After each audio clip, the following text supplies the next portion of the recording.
हे ऊपर वाले, मैं कितना अभागा हूं। आज इस गरीब के घर एक पुत्र ने जन्म लिया है। आज तक मैं अपनी पत्नी को भी सुखी नहीं रख पाया, तो मैं कैसे अपने पुत्र का अच्छा पालन पोषण करूंगा। मेरी सहायता करो ऊपर वाले, मेरी सहायता करो। ललितपुर राज्य के छोटे से गांव रौनक में रहने वाला बिंदा एक गरीब आदमी था। उसे जो भी काम मिलता वो करता और जैसे तैसे अपना और अपनी पत्नी कौशल्या का पेट पालता। अपनी गरीबी से दोनों पति पत्नी बहुत ही दुखी थे। उसी गरीबी की दशा में उनके यहाँ एक संतान ने जन्म लिया। उन्होंने अपने पुत्र का नाम चंदा रखा। सुनो जी, पहले हम दो थे, तभी परिवार का गुजारा मुश्किल से हो पाता था। भगवान की दया से अब तो हम 3 हो गए हैं। इसीलिए मैंने एक बात सोची है। क्या बात सोची है तुमने कौशल्या? मैं क्या बोलती हूँ कि आज से खेत खलिहान में मैं भी मजदूरी करने जाया करूंगी। कौशल्या की बात सुन बिंदा दुखी हो उठा। कौशल्या, हमारी शादी को इतने साल हो चुके हैं और आज तक मैं तुम्हें कुछ भी सुख नहीं दे पाया। दुखी क्यों होते हो जी? दुख सुख तो जीवन में आते ही रहते हैं और फिर हम एक गाड़ी के 2 पहिए हैं। दोनों को एक समान चलना चाहिए, तभी गृहस्थी की गाड़ी ठीक ढंग से चल पाती है। हाँ कौशल्या, कह तो तुम ठीक ही रही हो। कौशल्या, सब पूर्व जन्मों की पापों का फल है। 12 वर्ष में तो कूड़े के ढेर के भी दिन फिरते हैं। फिर हमने ऐसा कौन सा पाप किया है जो गरीबी हमसे चिपक कर ही रह गई है।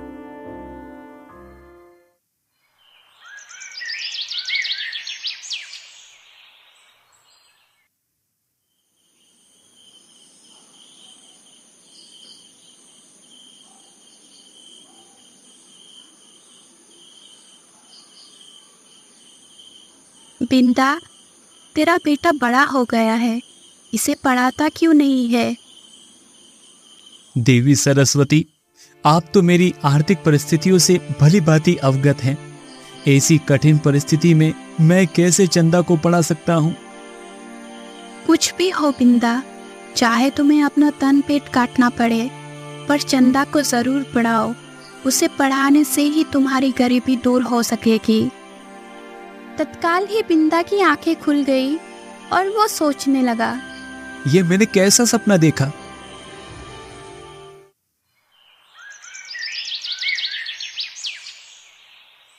सुबह जब उसने कौशल्या से रात को देखी हुई सपने की चर्चा की तो कौशल्या कहने लगी, सुनो जी, तुम चंदा को लेकर आज ही विशाखा नगरी चले जाओ।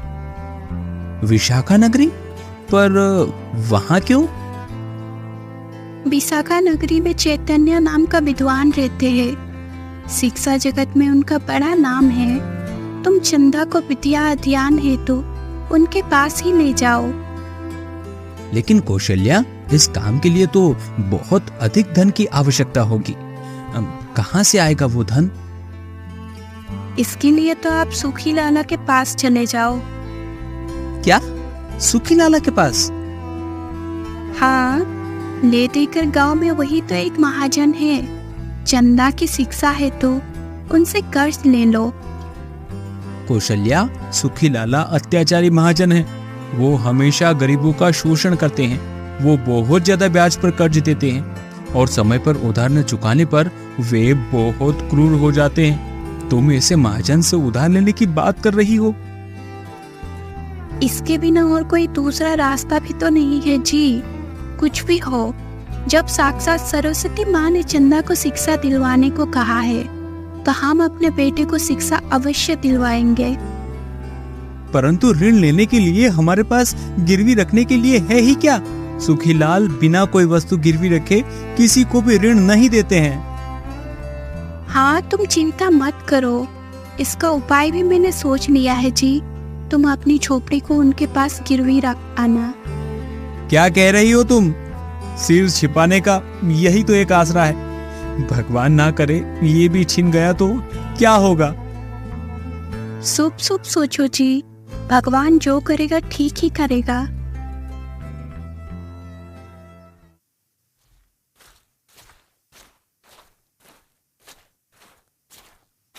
तब उसी दिन बिंदा सुखी लाला के यहाँ पहुंचा और कहने लगा, राम राम सुखीलाल जी। कहो बिंदा, कैसे आना हुआ? दरअसल लाला जी एक अर्ज लेकर आया हूँ आपके पास। हाँ हाँ कहो बिंदा, क्या अर्ज है तुम्हारी? ओ लाला जी, मुझे थोड़ा कर्ज चाहिए था। कर्ज? किस लिए? मैं अपने बेटे को पढ़ाना चाहता हूँ लाला, इसके लिए मुझे कर्ज चाहिए। ओह, तो तुम कर्ज लोगे किस पर? अरे मतलब गिरवी रखने के लिए तुम्हारे पास है ही क्या? हैं? लाला, तुम तो जानते ही हो कि मैं कितना गरीब हूँ। ले देकर बस एक झोपड़ी ही है मेरे पास, बस उसी झोपड़ी को आपके पास गिरवी रख दूंगा। लाला मन ही मन सोचने लगा, हाँ, सौदा बुरा नहीं रहेगा। बिंदा ऋण तो अदा कर पाएगा नहीं, फिर उसके झोपड़े पर मेरा कब्जा हो जाएगा। हाँ हाँ ठीक है बिंदा, मैं तुम्हें 100 चांदी के सिक्के उधार दे सकता हूँ, ठीक है? ठीक है लाला जी, आपकी बड़ी मेहरबानी होगी। सुखी लाला ने एक कागज पर बिंदा का अंगूठा लगवा लिया और कहने लगा, पूरे 10 वर्ष की मोहलत देता हूँ मैं तुझे। यदि इन 10 वर्षों के अंदर तू मेरा ऋण ना चुका पाया तो तेरी झोपड़ी और जमीन मेरी होगी। बोल। हाँ हाँ ठीक है, मुझे ये स्वीकार है लाला। फिर सुखी लाला ने उसे 100 चांदी के सिक्के गिनवा कर दे दिए। भगवान तुम्हारा भला करे लाला।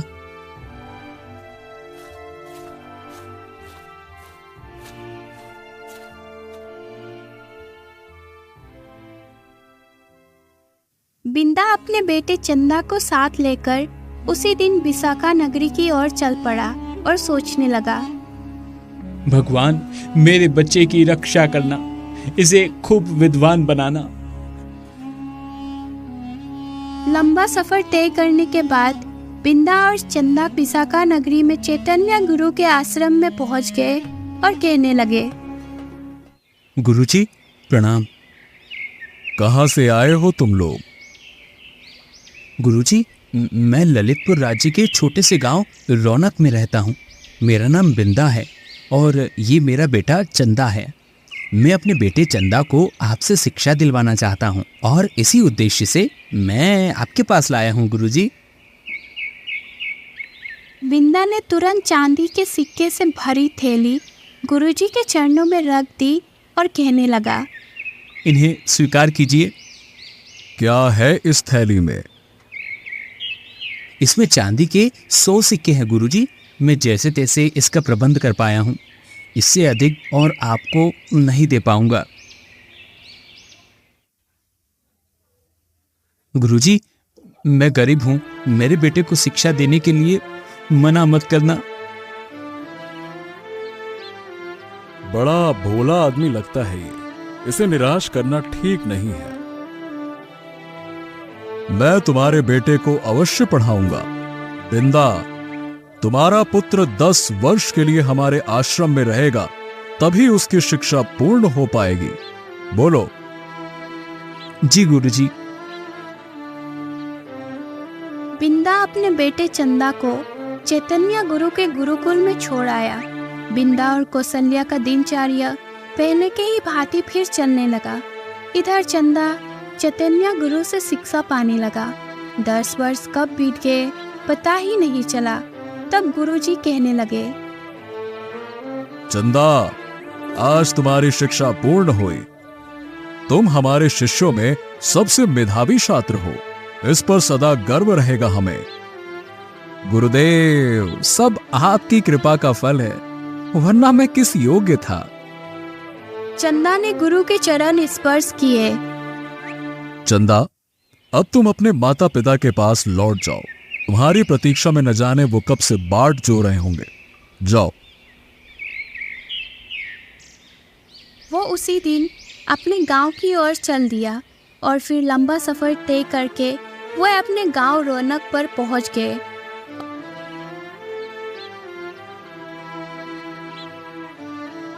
ये युवक कौन है? चंदा ने आगे बढ़कर बिंदा के पैर छू लिए।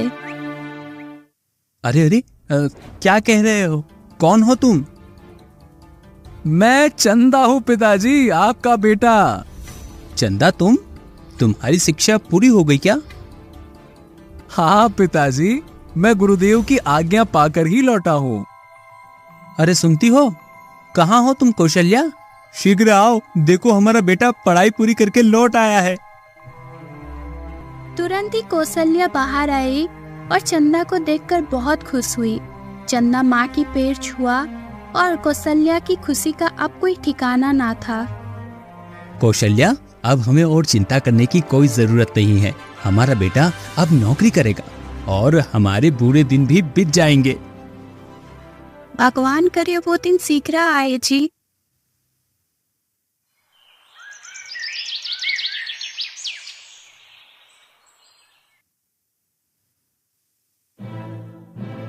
पूरे 10 वर्ष तो बीत चुके हैं। चलो भाई, चलकर अब बिंदा से चांदी के सिक्के लौटाने का तगादा करने का समय आ गया है।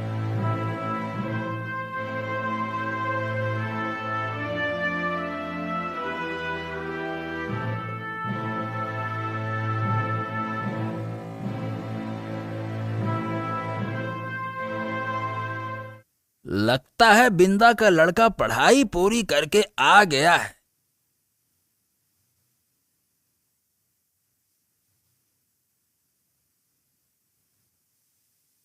अरे आप सुखी लाला, ओहो, भूले नहीं तुम मुझे। लाला, आप कोई भूलने की चीज हो क्या? कहिए, कैसे आना हुआ आपको? तुम्हारे माता पिता कहाँ हैं चंदा? चंदा ये सुनकर चुप रहा। ये देख लाला के तेवर चढ़ गए। अरे बताते क्यों नहीं, तुम्हारे माता पिता कहाँ हैं? सुनो लाला, मेरे पिताजी जिंदा पेड़ों को काटने और मुर्दा पेड़ों को रोपने गए हैं। क्या? हाँ लाला, मेरी माँ हवा बेचने और चांदी खरीदने गई हुई है। लगता है चंदा आवश्यकता से अधिक पढ़कर आया है, तभी ऐसी बातों से मुझे मूर्ख बना रहा है।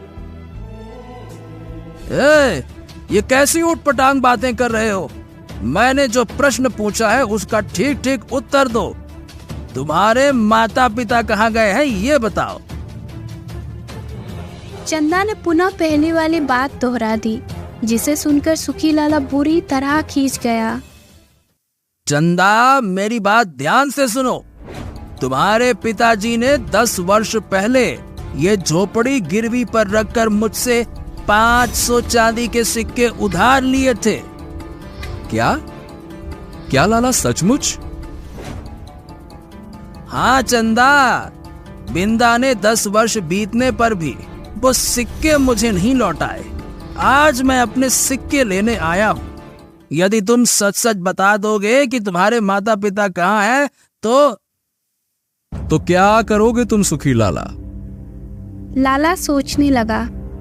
लड़का बड़ा चालाक है, इससे चालबाजी से काम लेना होगा।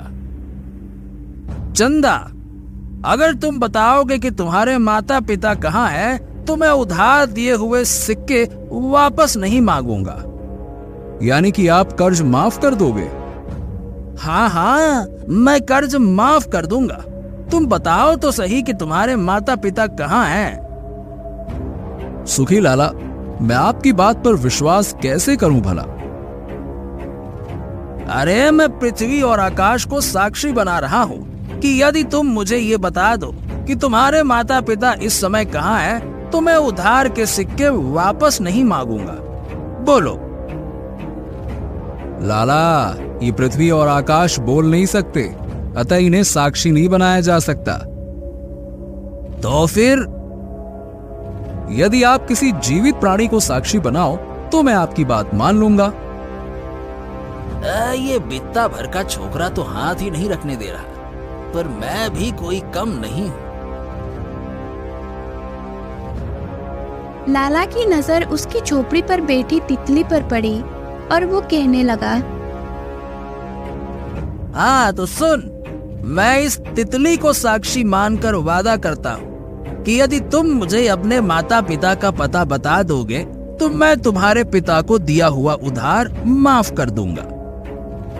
ये हुई ना कुछ बात। लाला, आप सुनो, मैंने आपसे कहा था कि पिताजी जिंदा पेड़ों को काटने और मुर्दा पेड़ों को रोपने गए। इसका मतलब है कि वो पेड़ काट कर किसी मकान के सामने बाड़ लगाने गए हैं। ओह, तो ये मतलब था तुम्हारा। मैंने कहा था कि मेरी माँ हवा बेचने और चांदी खरीदने गई। मेरी बात का मतलब था कि वो पंखे बेचने और बिक्री से मिलने वाले पैसों से तेल खरीदने गई है, जिससे घर में चांदनी जैसा प्रकाश हो सके। हाँ, तुम सचमुच बुद्धिमान हो चंदा। चलो ठीक है, अब मैं चलता हूं।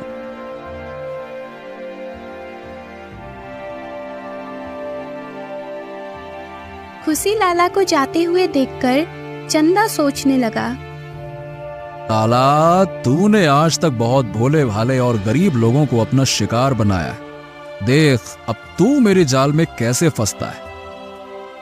जब बिंदा और कौशल्या घर वापस लौटे तो चंदा ने बताया, पिताजी, सुखी लाला आया था। ओ कौशल्या, अब क्या होगा? पिताजी, आप घबराओ नहीं, मैं आ गया हूं ना। उस जमाखोर लाला से मैं निपट लूंगा। तुम? लेकिन कैसे बेटा? लाला बहुत ही चालाक है। पिताजी, घबराओ नहीं, घबराओ नहीं। ईश्वर जो चाहेगा वही होगा और वो ठीक ही करेगा।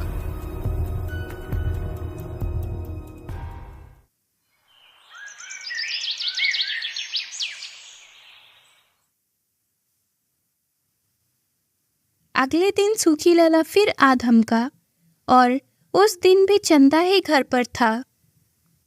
लाला, आज कैसे आना हुआ? अरे, अपना उधार मांगने आया हूं।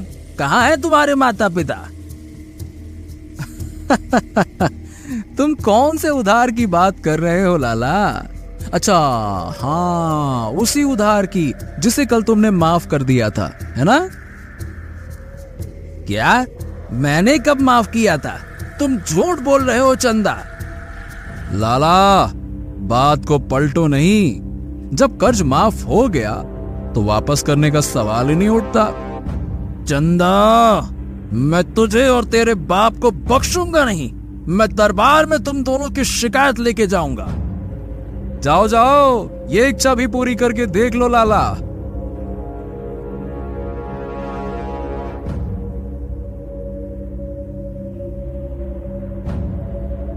उसी दिन सुखी लाला दरबार में पहुंच गया और कहने लगा, दुहाई है महाराज, दुहाई है, मेरा न्याय कीजिए। सुखी लाला, तुम्हें कौन परेशान कर सकता है भला? महाराज, गांव में बिंदा ने 10 वर्ष पूर्व मुझसे 500 चांदी के सिक्के लिए थे, पर अब मांगने पर उसका धूर्त पुत्र साफ मना करता है। बिंदा और चंदा को दरबार में बुलवाया गया और महाराज कहने लगे, बिंदा, ये क्या मामला है? क्षमा कीजिए महाराज, पिताजी की ओर से मैं पैरवी करूंगा। कहो, क्या कहना चाहते हो? ये सच है महाराज कि 10 वर्ष पूर्व मेरे पिताजी ने सुखी लाल से कर्ज लिया था। तो फिर उसे लौटाते क्यों नहीं?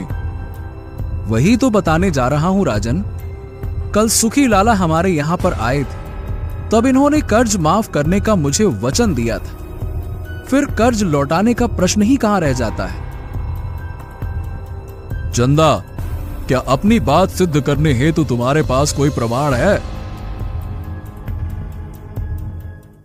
तब तब चंदा ने विस्तार पूर्वक राजा को अपने और सुखी लाला के बीच में कल हुई बातचीत के विषय में बताया। तो एक तितली है तुम्हारी गवाह?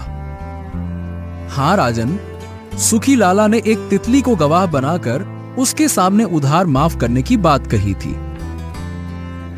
देखो चंदा, ये कोई साधारण पंचायत नहीं है, अपितु राज दरबार है। यहां पर ऐसी मनगढ़ंत बातें स्वीकार नहीं की जाती। क्षमा करें महाराज, मैं मनगढ़ंत कहानी नहीं अपितु सच कह रहा हूं। कल सुखी लाला ने अपनी नाक पर बैठी तितली को गवाह बनाकर उधार माफ करने का वचन दिया था। महाराज, ये लड़का झूठ बोल रहा है। कल जब मैं इसके यहाँ गया था तब तितली मेरी नाक पर नहीं बल्कि इसकी झोपड़ी पर बैठी थी। झूठा कहीं का। ये सुनकर राजा मुस्कुरा उठा। सुखी लाला को अब अपनी भूल का आभास हुआ। आवेश में आकर मैंने ये क्या कह दिया। जिस बात को मना कर रहा था उसे ही स्वीकार कर बैठा। सुखी लाला, आखिर तू मेरे शब्द जाल में फंसी गया। सुखी लाला, तुम्हारी बात से यह सिद्ध होता है कि चंदा का कहना ठीक है। लाला, सच सच कहो कि तुमने कितना कर्ज दिया था? महाराज, भगवान झूठ ना बुलाए। बिंदा को मैंने 100 चांदी के सिक्के कर्ज दिए थे। परंतु तुम तो 500 चांदी के सिक्के की फरियाद लेकर आए थे। क्षमा करे महाराज, मैं भूल से 100 की जगह 500 कह गया था। लाला, हम समझ गए कि तुमने वो सब भूल से नहीं अपितु जानबूझकर कहा था। हमारा आदेश है कि तुम्हें अपना वचन निभाते हुए बिंदा के पिता का कर्ज माफ करना होगा। जी महाराज। मरता क्या ना करता। चंदा ने जाल ही ऐसे बिछाई कि फंसना ही था। और फिर महाराज कहने लगे, देखो सुखी लाला, बहुत दिनों से तुम्हारे विरुद्ध हमें शिकायतें मिल रही थी, पर हम किसी ठोस अवसर की खोज में थे। आज वो अवसर हमें मिल गया। हम तुम्हें चेतावनी देते हैं कि तुम अपनी हरकतों से बाज आ जाओ और लोगों का खून चूसना छोड़ दो। जी महाराज। हम ये नहीं कहते कि तुम अपना धंधा छोड़ दो। धंधा करो, पर ईमानदारी से करो। फिर सुखी लाला मुंह लटकाकर दरबार से चला गया। तब राजकुमारी वसुंधरा, जो कि पर्दे की ओर से ये सब कुछ देख रही थी, सामने आई और प्रसन्न होकर चंदा से कह उठी, युवक, तुम्हारी सूझबूझ की मैं दाद देती हूँ। धन्यवाद राजकुमारी जी। राजा को प्रणाम कर चंदा और बिंदा जब दरबार से जाने लगे तो राजा कहने लगे, रुको। आज्ञा महाराज। बिंदा तुम्हारे पुत्र गुणी है। हम इसके बुद्धिमानी से अत्यंत प्रभावित हुए। हमारे साथ हमारी पुत्री वसुंधरा ने भी चंदा की बुद्धिमानी को स्वीकारा है। ये देख हमें लगा कि हमारी खोज पूरी हो गई है। खोज? कैसी खोज महाराज? मैं कुछ समझा नहीं। हम राजकुमारी के लिए उचित वर की खोज में थे। बिंदा, तुम्हारे पुत्र के रूप में हमें अपने पुत्री का वर मिल गया है। राजन, ये क्या कह रहे हो? कहां राजा भोज और कहां गंगू तेली? हम ऊंच नीच को नहीं मानते बिंदा, हमें बस तुम्हारी स्वीकृति चाहिए। मेरी ऐसी मजाल कहां राजन जो आपको मना कर सकूं? और फिर कुछ दिनों बाद बड़े धूमधाम से चंदा और राजकुमारी वसुंधरा का विवाह संपन्न हुआ। तत्पश्चात राजा ने दरबार में घोषणा की, हमारा कोई पुत्र नहीं है, अतः दामाद चंदा को हम अपना राजपाट सौंपते हैं।